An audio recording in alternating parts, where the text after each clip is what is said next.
I would like to now introduce our next speaker.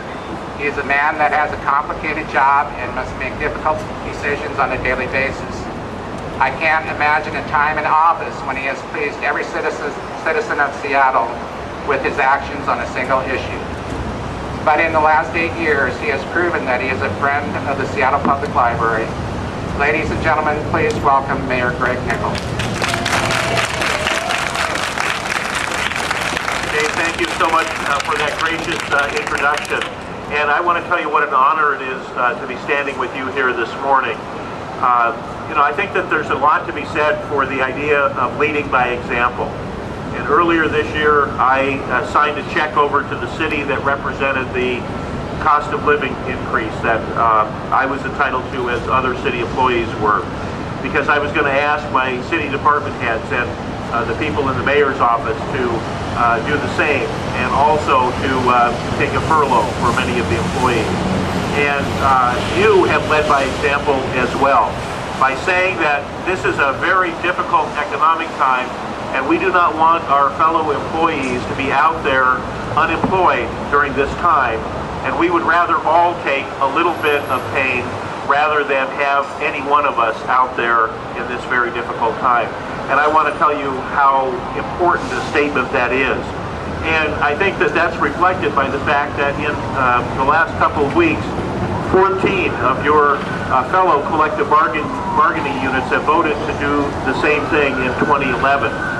They represent thousands of city employees, and because of that, we will be able to save something like 120 jobs that otherwise would have been cut because of the difficult economic time.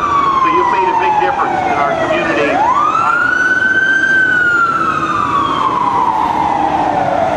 And speaking of which, we looked at a furlough for the fire department, and there were just a couple of issues with that.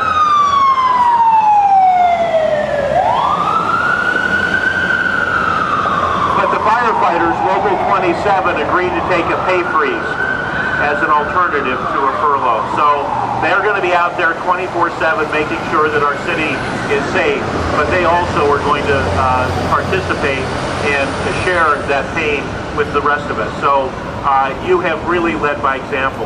And I want to thank you as well for two other things. I had a chance to go to almost every one of the openings of the branches. Not everyone, I was out of town for a couple.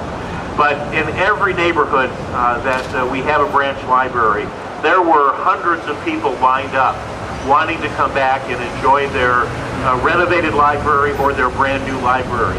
And to a person, they were excited about the building, but they were a lot more excited to see all of you back in the neighborhood and serving them. So thank you for what you do to make such a quality of life in our city.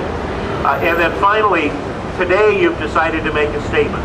You were saying that a furlough is not a vacation, and it certainly isn't. A week's furlough represents about a 2%, a little bit more than 2% cut in your pay. So your families are making a sacrifice.